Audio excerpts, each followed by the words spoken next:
വീണ്ടും ഞങ്ങൾ പറഞ്ഞല്ലോ, അതെല്ലാം ഉന്നയിച്ചത് സിസ്റ്റമിക് ഫെയിലിയർ ആണെന്ന് മന്ത്രി തന്നെ പറഞ്ഞു.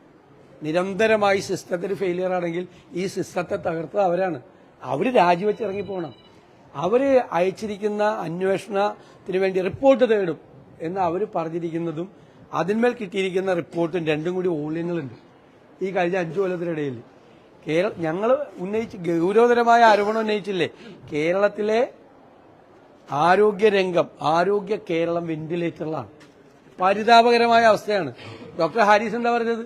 ഹാർട്ട് പേഷ്യൻസ് ആണ്, ഹാർട്ട് അറ്റാക്ക് ആയിട്ട് വന്ന് കിടക്കുന്ന ആളെ നിലത്ത് കിടത്തുവാണ്. വിരി പോലും ഇല്ല കൊടുക്കാൻ വേണ്ടി, നിലത്ത് കിടന്നോളാൻ പറയുകയാണ്. അല്ലാത്ത അസുഖം വന്നോ മരിച്ചു പോകും അവിടെ കിടന്നു കഴിഞ്ഞിട്ടുണ്ടെങ്കിൽ. ഈ ഹാർട്ട് അറ്റാക്ക് ആയിട്ട് വന്ന ആളെ പിന്നെ 6 ദിവസത്തേക്ക് പരിശോധിച്ചിട്ടില്ല. അതാണ് മരണകാരണം. അയാളെ പരിശോധിച്ച അയാൾ നടപടി സ്വീകരിക്കണ്ടേ? എന്നിട്ട് രക്ഷപ്പെടാൻ വേണ്ടിയിട്ട് അവിടുത്തെ കാർഡിയോളജിയിലെ ഡോക്ടർമാർ വാദങ്ങൾ ഉന്നയിക്കുകയാണ്. ഒരു മനുഷ്യൻ ആശുപത്രിയിൽ പോയാലുള്ള സ്ഥിതിയാണ് ഹാർട്ട് അറ്റാക്കായിട്ട് ആശുപത്രിയിൽ പോയ ആളുടെ സ്ഥിതിയാണ്. അദ്ദേഹം കൊടുത്ത സുഹൃത്തിനയച്ച സന്ദേശം തന്നെ അദ്ദേഹത്തിന്റെ മരണത്തിന് ശേഷവും നാടിനോട് സംസാരിച്ചുകൊണ്ടിരിക്കുക.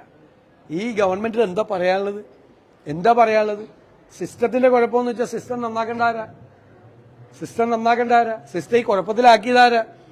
മെഡിക്കൽ സർവീസസ് കോർപ്പറേഷൻ എത്ര കോടി കൊടുക്കാനുണ്ട്?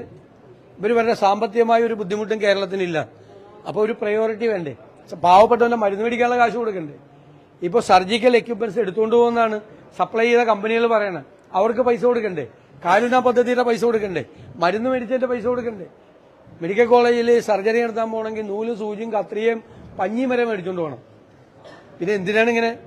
അപ്പൊ ആരോഗ്യരംഗം തകരാറിലാക്കിയതിന്റെ ഉത്തരവാദിത്വം ആരോഗ്യമന്ത്രിക്കും സർക്കാരിനുണ്ട്. അത് പറഞ്ഞുകൊണ്ടിരിക്കും.